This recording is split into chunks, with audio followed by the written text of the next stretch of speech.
The Supreme Court is really on one, regrettably in this case, with a 9-0 decision where there could have been a bit more justice, but then the Supreme Court got involved. So effectively yesterday, they ruled that potentially hundreds of low-level crack cocaine offenders cannot benefit under a 2018 federal law.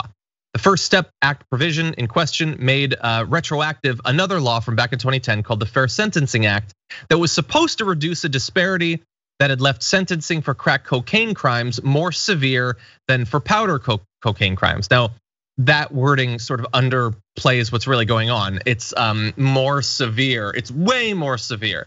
The ratio was 100-to-1. So that a 5-year mandatory minimum penalty, for instance, was triggered by possession of 5 grams of crack.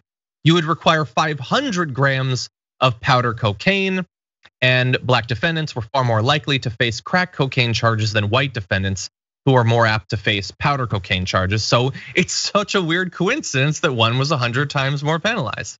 In any event, in this case, Turks Terry, he's the individual at the center of this, scheduled to be released from prison in September, is black. He is not going to be able to be retroactively have his sentence reduced as a result of this. The reason is just basically a technicality. It's a wording thing in the bill. The authors of the bill are very clear that they intend this to have people like Turks Terry be encapsulated under it. But in a 9-0 decision written by Justice Clarence Thomas, the court said that the First Step Act was limited by a technical omission. It left out the lowest rung of offenders. So we'll have a little bit more on this. But they specifically passed a bill in a US government that never passes anything, basically.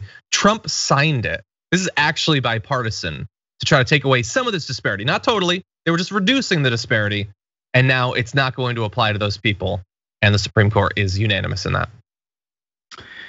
Yeah, the idea that we would stop beating the crap out of black people systemically, it seems to be a really tough pill for the system to swallow, collectively, right?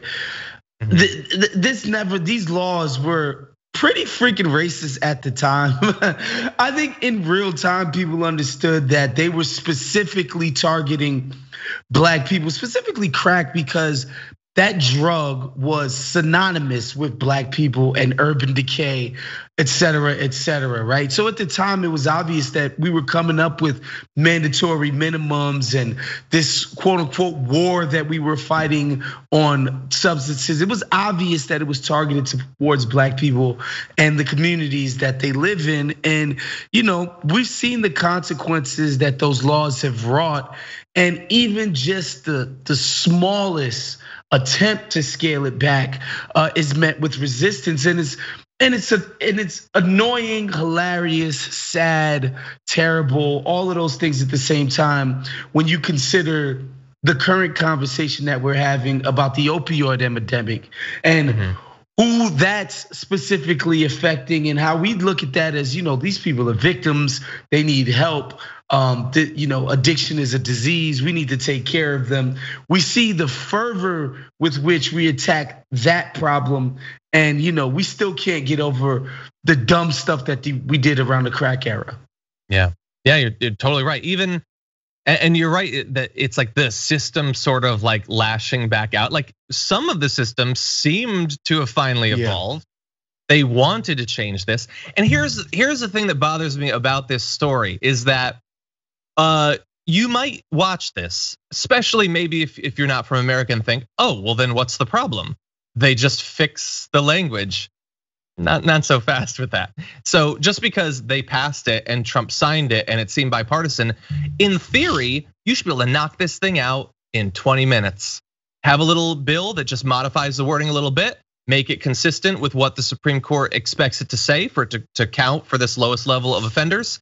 That's not the way the US government works at all. It's gonna be another 20-year campaign of activists, and God forbid if we don't get a Kardashian to bring this to the White House for it to actually work. This should be the easiest fix ever. And that's very rarely the takeaway from one of these stories. But I have no faith that they're gonna quickly fix this. Turks Terry could end up spending years more in prison as the system sort of slowly gets back up to speed.